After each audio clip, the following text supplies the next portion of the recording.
Folks, when I tell you this book has so many layers like an onion, I'm not joking. This book is the number one, currently, kids, the number one Black and African American fantasy fiction.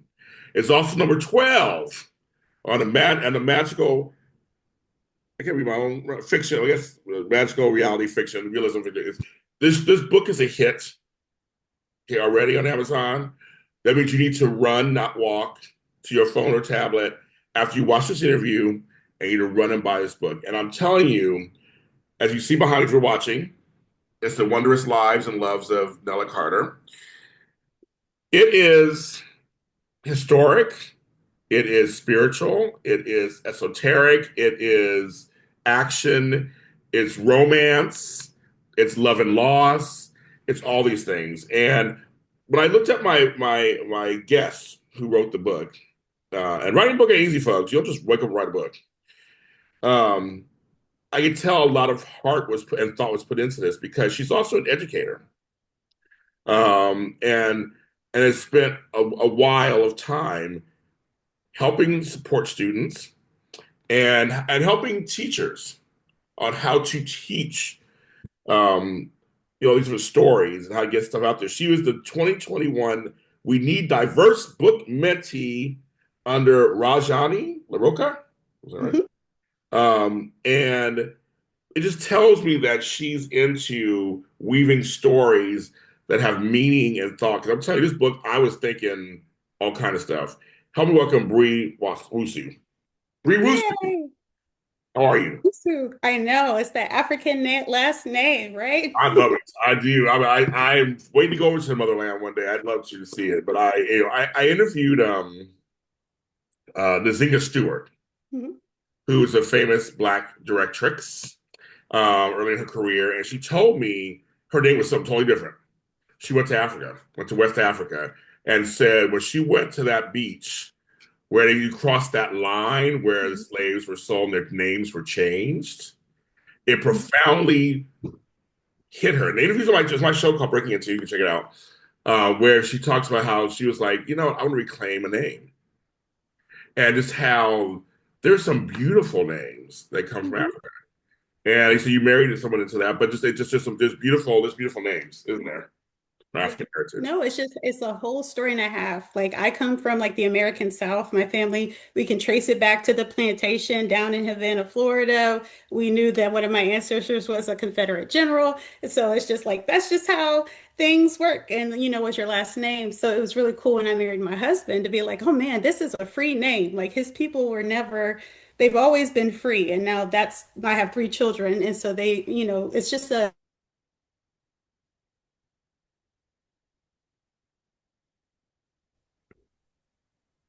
I can always say that part out. Okay, yes, it's a free name. There is stuff in a name. There is stuff in the name. So just people just know that. I just think it's really cool. Congratulations on birthing this I call it experience. Not just a book, it's an experience. It's very sweeping. And folks, it really does we're talking, folks, Savannah, Nouvelle Orleans, Paris, London, New York, and we're talking different time periods, like the 17th century, 19th turn of the century, 1920s, Montgomery in 55. Ooh, that's an interesting one too. Even 2005. Mhm. And I'm going to tell you the last date, because I want you guys to read the book. There's a date also in there that's in there. It's really interesting. And first of all, I just have so many questions. And I'm trying to figure out, well, okay, I'm read the passage first. Okay. We'll start from there. I think this is where we'll start from because I think that's very important. Okay. I made the marker. Where did I mark it? I marked it there. Okay. Here we go. I bet I wouldn't. Nella's chest heaved at her effort. There's me, Silas, my late mama, and surely others. We all can't be bad as you say. I assure you this is the case. I'll find proof. I'll show you what I cannot see, what you cannot see. Give me a second chance. A new life. Keeping her living on the earth as it existed, Death thought it over. Could she do it? Make him care about them? Show him something he didn't already know? Her arrogance amused him. So, if I save you, grant you life, you'll bring me this evidence you speak of, and I will decide if humanity should continue its existence? Her eyes widened, but she nodded. What kind of proof do you want? What kind indeed? His eyes dropped to the slim yellow volume. Death grinned, more excited about this than anything he could ever remember. That sense you laugh. Because Death had a lot, been around forever. Um, like your book, you'll be Caruso.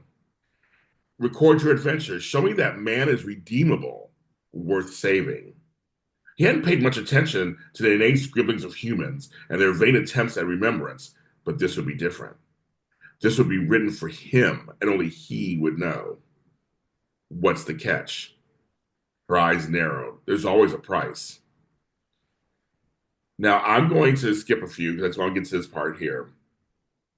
I will give you a second chance you seek, a true chance outside of the shackles of this current existence, several lifetimes of freedom and gift to help you be understood, no matter where you land, and you will write for me. Prove your lofty ideas about redemption and love. What do I lose? She interrupted. Death leaned back, the shock of her reference increasing his curiosity tenfold. A slow smile crept into the corners of his mouth. You shall have no descendants, no family, no tangible legacy on this earth, only the words you write for me. And you can tell no one of our bargain. He extended a strong brown hand, tickled at the idea. What do you say? Folks, that's in the beginning of the book, folks. That's in the beginning of the. When I read that first chapter, I'm like, I'm in, I'm in, I'm in. Now, to me, now I want to know what happens, right? So, Mhm. congratulations on that. I thought that was such a brilliant way to begin the book. First of all, how did it feel me reading it to you? How did you feel? Oh, it feels so, it's like so strange because it's like you write the words, but it's like I actually read the book again because I was like, I haven't read it in so long, like since I turned in copy edit. So I was like, well, let me be up. It's in between the pages. He's going to ask me questions. I better have the right answers as the author, right?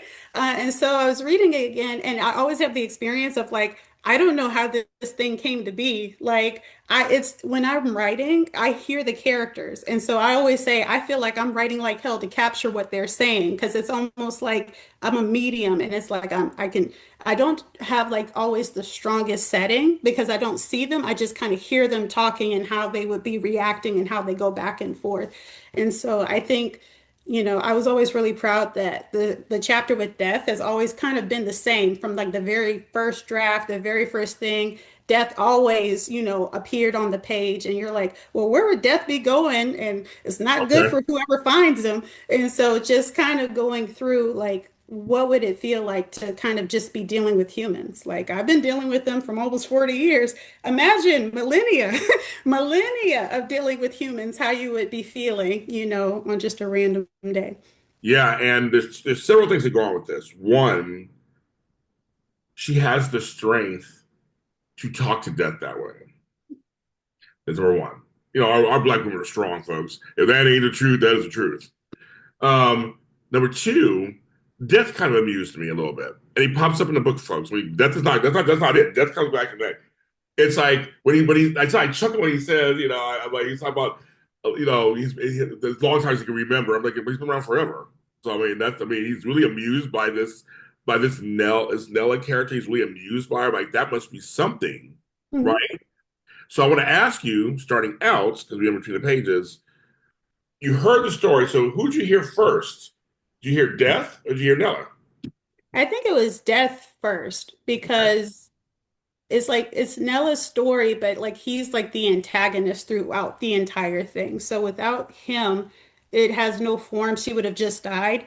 And I recently saw the Sinners movie earlier this Oh, year, yes. and I love the Sinners movie because it was like, oh, these people were going to have a party regardless, and vampires just happened to show up, like, And so it was almost like, well, she was going to die regardless, and death Right. just showed up and, took her on this other journey. So it does have like the supernatural that she can see him and that there's like some type of mystical thing there. And I always think I was intrigued with like a story with a Black character and death because we see other people like living across centuries and blending in it, but we never really see it from like the African American experience going through the whole course of history. What would somebody really think to see our society reflected back through this particular person, this being, this entity? What would they think about the world?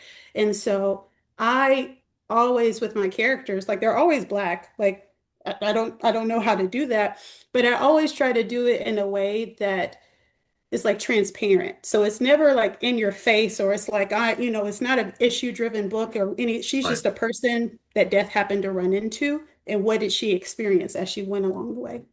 But see, but then I would almost disagree. I know this is your book, but I disagree with you. No, in a good way. It's a good way. So I almost feel like because she is Black and what time period she starts in, that is Mhm, very important. That mhm, informs the journey mhm. completely.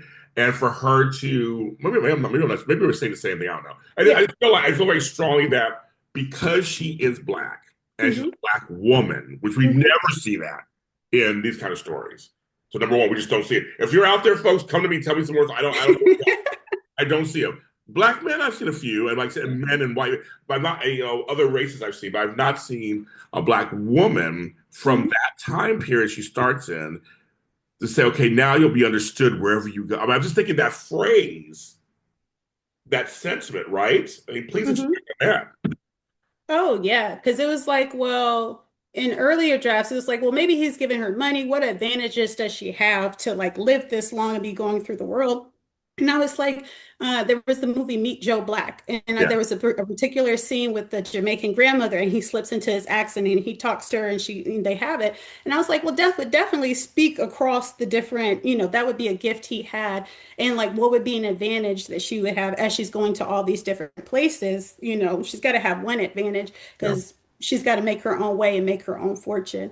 And then as the book was getting like as I was talking to the editor, and there was a question about like, it was almost like it was related to vampires. And it was like, if you're a vampire and you've lived for 200 years and you're broke, just walk into the sun, right? And so it was always very important to me that she's always a person of means. And I always wanted to associate like, this is a person who has means and uses them to affect our population, to make a difference, to make a change, but is always just there supporting people in the background.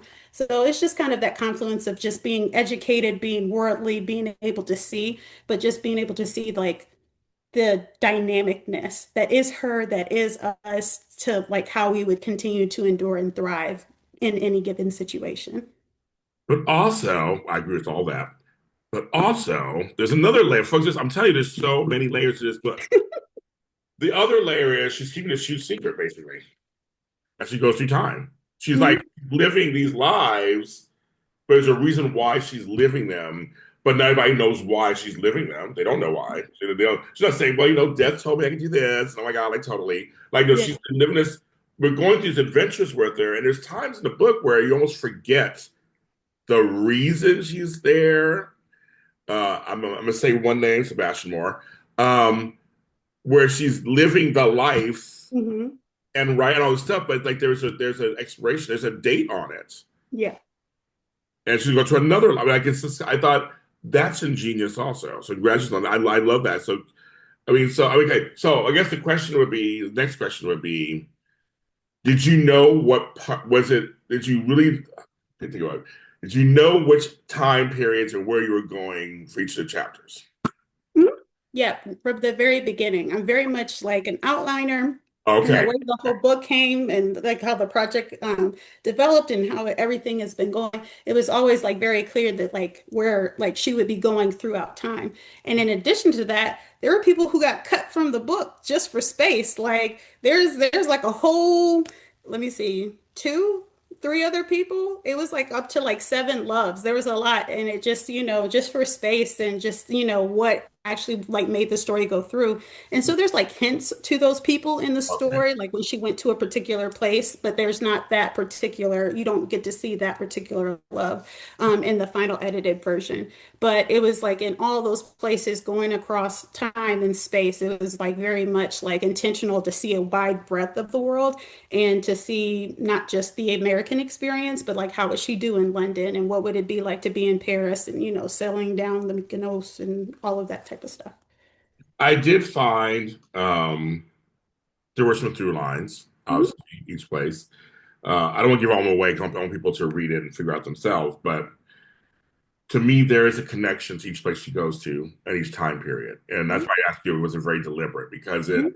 it it wasn't like you just said, okay, I have a board of like just places to go and time periods. I'm just gonna go ding that one, but like you would No, no, does it feel has to be, it's very logical and intentional. So it's like, okay, where can she be where she can be free at this time? And so there, like if you were looking at Nouvelle Orleans at that time, it was like much more racially mixed. And the Spanish were there, and this was a whole research project and a half. And so it's like, where could she go? And this is like the American Revolution when it starts. It's like it just finished, and they're trying to figure out what is America. Like Georgia is barely a colony. So it's like, okay, well, if you got to Nouvelle Orleans, where else would you be able to go? And so it's like, well, you might have more freedom in like a Paris or a London and going in that. But when would you actually go back to America? And so there was a section that it didn't make it, but it was like she actually went back. She was there during the aftermath of the Civil War during Reconstruction. So it really was like, as we were going through it, it's like a lot of history of what was happening, what was possible, and then what was logical in this story. I know. And it's funny because also she knows death is watching her. So it's like how again, another layer. Hmm. How do you in the book, maybe you'll see it in the book, in the story, but how do you maybe think this? How do you fully engage in life knowing that death is watching your remove? Oh, I am very kind of morbid. It's like, well, death is coming for us all anyway. There's a book, it was called 4,000 Weeks by Oliver Berkman. It was like, if you're lucky, you get to be 80, you get 4,000 weeks on this earth. And so it's like, not saying that there's a physical death watching us, and depending on your beliefs, Right. if there's a God watching us, leave that up to the individual viewers. But your life is right now. And I feel like my favorite person is Adam through the book. Like out of all the people to write, out of all the characters and all Wow. this, like everybody's great. But like I think Adam's irreverence and was like, well, what do you mean? It's right now. Are you going to get it now or not? Is kind of how I like live my life. It's like if I see an opportunity, I'm going to take it. What am I waiting for? Why not have the best food? Why not have the best experience? Like, what are you saving it for? And so that was like my favorite one to write, and just having that, that verb, that vibe of like, we can do it. I've got two hands. We can figure it out, and I'll create my future by whatever means necessary. And I don't let other people's opinion of me or small-mindedness keep me back. So he was one of my like Really? favorites I, of I, the I, whole time. yeah, he's good. That's way funny. But then, how do you feel about Sebastian? I mentioned it earlier. How do you feel about him? Oh, Sebastian is just, I don't know. He's like the best book boyfriend that you could have in terms of He was just, the love of her life. You think, right? I think yeah. the love of her life of all the lives. It was not the love of Like her he, life. you just get, it's just you can be at ease with yourself. It just comes out. And so they always just had the conversation where he could understand, like he has the experience and the curiosity to really listen to her, to really fully understand her story. Whereas other people, if they're watching ESPN all the time, he was like, you went where with who? Like Yeah. what? So having somebody who's like a historian who loves words as much as she does, but who has also had like had a loss in his life, it's like they both needed each other. And it's one of those things that, it's creepy. She's 240 years old. Yeah. That's a May. I don't know how many December romance that we're talking about, but by the time they get to each other, I think it's just interesting how it all develops. I know. Diego's fun too. Mhm. He's fun. I'm just naming names, folks. You guys, so you know when you read the All book, kinds of names. you'll come across them and you'll be like, "Oh, James mentioned this guy Diego, and we mentioned Adam." I mean, I'm not gonna tell you all the stuff. You got to read the book. Mm-mm. That's the whole point. But that was a strong relationship too, and I appreciate that one. Okay, without giving saying, be careful about giving it away. I'll just say I appreciate that relationship. I like that one. Mhm. It didn't end the way I thought it would be or go the way I thought it would go, but it makes Mhm. sense. Mhm. I'll say that. I like, yeah, for Diego, I think really exploring the family history was like the interesting part and developing that. And I'm always interested in what the characters, like how they got to be where they are and how that influences where they are in that moment. And so sometimes I describe writing as feeling like you're part detective, part like therapist or psychiatrist, because it's just like, well, who said that? Who broke your heart? Like, just sit down. Let's see who told you that lie, and we just see like how you like are experiencing that particular reality. Yeah, definitely. Yeah, definitely. Um, I covered the growth of the white citizens' councils, the news stories, the pushback we've all faced on all sides. As the months stretched on, the violence increased. Young men attacking people or throwing objects at us from their cars. One night in February 1956, I experienced it firsthand. While walking toward home, a car whipped by, the occupants pounding on the roof, hooting at me, their shrill voices tearing through the night air. I bolted, green glass bottles exploding at my feet, leaving streaks of urine across the pavement. If their aim had been better, one of those bottles would have met my head.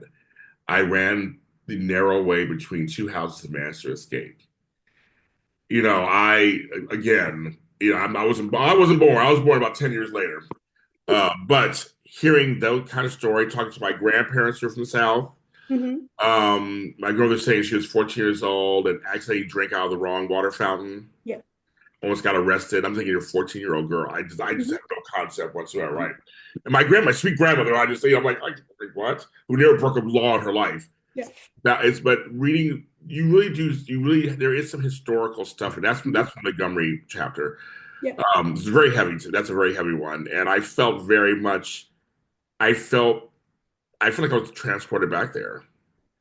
Oh, well, that's like the greatest compliment ever. I really enjoyed that particular one because it's like it's something like okay, you know that there was a bus boycott, you know what happens with it. But I was just surprised at like how it started, the history of it, and then just Martin Luther King. It was just really interesting to bring him into the book in some Yeah. way and not have it be the focus. But the research I did for that was helpful. I was just looking in the book, Joanne Robinson, the character who shows up in the book, is a real person.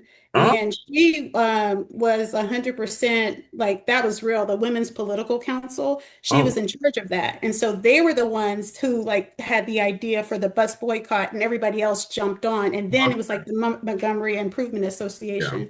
And so there's a couple of other people in the book who are actual real people from history. So she's one, and she had her whole memoir. So that came from her memoir. Like she talked about some of the experiences they had. And so I had to read that whole book to be like, okay, there really was this parking lot, or like how people had to walk and how they had to move and how they were coordinating. And then just trying to make sure that, people will try to flame you for no reason. It's like, look, I tried. Right. I literally tried. And Right. so just being able to put her in the book was helpful. Ollie Stewart, he's just mentioned for a second. He had a much bigger version in another version, like in an earlier draft of the Oh, book. okay. But he was an African American newspaperman who was over there during, World War II, and he was writing back for, newspapers in Maryland and Baltimore. The other person, Eulalie, was a real person, and she was her. Some of her facts were changed just due to like how editing and all the story goes. But Yeah. she really was married to him and was really one of the richest people in like Nouvelle Orleans Yeah. at the time. Yeah. So there's just I try to sprinkle them in. So it's just like, it's a little bit like, well, I'm not sure if this person's real or this, that my copy editor had a time. It's like, I looked up this movie. I didn't, it didn't, it, like, no, the first two are real. The last one is made up. So we had to, I was getting fact checked right and left to make sure, but I just wanted it to feel like it was like plausible, logical, that these things would have happened, that people would have that Yeah. experience. Which is good. You want to do that. You want to do that. But if they're a real person, we want to make sure you get their facts right. We just want to make sure you Yeah. get because you're Or also their descendants. Don't you be talking about my mama like da da da okay. da. It's And like grandma and all that auntie. They'll I'm tell. trying to do right. Yeah. Yes. But also, I mean, it's good that you're right. They're so folks. These characters pop up. Like I said again, I know they're real, but they fit this narrative of the story. So Mhm. I think you did do a good job of the balance between them not coming in just being like these. What's the word I'm looking for? Just for sensationalism. Just like Yeah. well, I had this person, we had Martin Luther King Jr. in there, just because like there's a reason why he's there. It's natural. It's organic. That's what I was looking for. Hmm. You it Yeah. made. I didn't even know some of my. Well, I know who MLK was, but some of the other ones I didn't know about. Mhm. No, that's very cool. That's very cool. And I, on a side note, I've been to Georgia. I've been to parts of Virginia. I've been to parts of the Caribbean where slave trades were happening and different things. And it's. I've been to the MLK Jr. Park in Georgia, which is it's a beautiful, Yeah. beautiful place to go into. You see replicas of this jail cell he was in. It's a trip. I've been to the church. Hmm. I've been to places down in the south. I did part of that circuit. Just to see. But and I just think I'm not even saying just black people. Any American should see this stuff. I know they're Hmm. taking stuff away. Don't even me start on that. But these are things. If they're still here, get a chance to go see them and support them, fight for them. Um, Hmm. this is American history, Hmm. folks. And I just think, and not to just get preachy here, and just that it's amazing when you see And pre-American history. Like she was here before this was a country, and this was just a bunch of colonies trying not to pay taxes. And so when you think about the evolution of it, I wanted it not to be like just an American story, because to me, like Death's central premise, humans are terrible everywhere. Like it is not it's particular. Like I love my country, I love like my history and all the other stuff. I like the complexity of it. If it had not happened, I wouldn't be here today. So like I that all of this stuff led to like this moment and where we are. But I think it's just like human nature's like tendency towards greed, towards just destruction. I just feel like sometimes just feels very unnatural that, in all the wonder in the world, like you're alive and not if you got air conditioning, you got toilet, you got all the and y'all still fighting. Like, what is the problem? So I think that this story does help people just remember like it really is the small things of like the relationships you have, the things you're able to record, the experiences is really like the meaning of life. All the other stuff, like Death says, you can't take it with you. Like you be begging, that pig is gonna stay here. That all that money gonna stay here. So. it's very true. There is allegedly um, David Cassidy of all people. Mhm. People we know from Partridge Family, a certain generation knows of him and David's family. And allegedly, I say it's allegedly because it's a famous story that's gone around that when he was dying, he told his daughter, "I wasted so much time."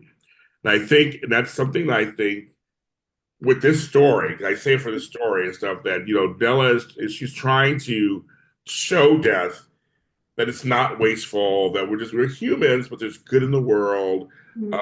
And she's good and she wants to like there's a whole thing there. And I just always think to myself, I go, yeah, when it's my turn to go, I hope I can say I wish someone I hope I didn't I hope I never do that. That's one of the worst things to feel. 100%. There's a book that I really liked. It's The Collected Regrets of Clover, and the girl is a death doula, and she records people's death, their lives, and then their death, and as they're dying, she sits with them as they die. And she had like three notebooks, and one of them was like advice, the other one was regrets, and another one was confessions. And so she just was recording what these people had. And so I'm very much conscious of like you're not promised tomorrow, and so this is like the greatest game I could ever play or think to play. And my favorite song, that I was doing something else and it was like, well, what's your favorite song? And it really is Beyonce's I Was Here. Like I did something, I was creative, I lived, I loved, I did my best. Like I really tried to get the most out of this life. And so I just hope that that's been carried through in this book of like she would do the same and just I would want everybody else to just not be limited by whatever the world thinks of you or tells you, or they're small, limited. They don't have the thing to really see you and your greatness and your capacity. They can only have these little labels. But you, in the miracle that is life, are entitled to as big a life as you want to have. In the outlining of the story, Hmm. because one of the major things is an ending of a book. Hmm. Whether it's going to even if it's a ending on a cliffhanger, you still have to have an end. You have to have some kind of Hmm. There are things those last couple of chapters need to do. Hmm. I'm committed. It's over 300 pages, kids. We're like, okay, now let's see what's going on, right? We're like, Hmm. okay, we followed homegirl through her lives and loves, and you want to know, and we're not gonna tell the ending, obviously, Hmm. but how easy or hard was it? No, that's not the question. The question is, did you have an ending in the beginning, and did it change as you were writing the book? Nope. The first chapter with Death walking on the page and them having their conversation, and then the last chapter were the ones that were like the most locked in from the very beginning. And so I like when stories where there's echoes, where there's something in the beginning and then they mention it at the end. I love those. Like I'm very like it's my little that's my it. I love Great callback. yeah, it's the callback. And so if you were to reread it, you would see at the ending of like the first part and then the very last line of the book are very similar or almost exact. And so that's just my personal thing of like, I don't know. That's just my favorite thing about it is just like how it echoes back and just what like the possibility like of whatever the journey will be after this. I'm reading. I'm like, oh yeah, okay. So not the epilogue. So it's like I know. the very first and then the one right before the epilogue. You can look and see if you can see the similarities. If you can see what I was trying to do there. Okay. Yeah. Very interessante. I like that. Yeah. Okay. The one character we haven't really talked about, we talked about bits and pieces, but Yeah. she is in the cover, name of the cover. It's Nella May Carter. So let's Yeah. tell me about her. Yeah, it's so funny. It's like her middle name is May. My daughter's middle name is May. It's spelled differently. I have a son named Carter. And so Oh, it's just one of those things where, there's Georgia. It's not really the Carter family, the presidential family, but it was interesting to do the history of the time. There was a lot of research. But there was a lot of backstory I had to write to figure out who she was as she went through the world. So like there was like a whole section about her relationship with her mother and how her mother and her used to interact and how they would engage and like how her and Silas and how everything just happened. So it's just like there's a lot of how she came to be, being a biracial, the daughter of, the master of the plantation with another person, how you're kind of in between worlds and how you're treated. And then depending on your skin tone as you go through time, how that's impacted. yeah, As somebody who, with my particular complexion, knowing like that does play into people's like perception of you and how you have that experience. And so in the story, wanted to make sure that there was like a great variety of different skin tones and backgrounds just to show like the people's relation to each other. But I think that Nella's fascination with reading is especially important given like the codes that weren't in place at the time, but then became like you can't teach them how to read. To have her leaving her legacy, what is her story was like very important. Like how is she seeing and perceiving the world, and making sure that she's recording the goodness that she can see, and it's not somebody else telling her story. I think a lot of the early books from that time are people who are having their things recorded by somebody else. So I think like there's a history of Ona Judge, who was owned by President Washington, and there's different stories.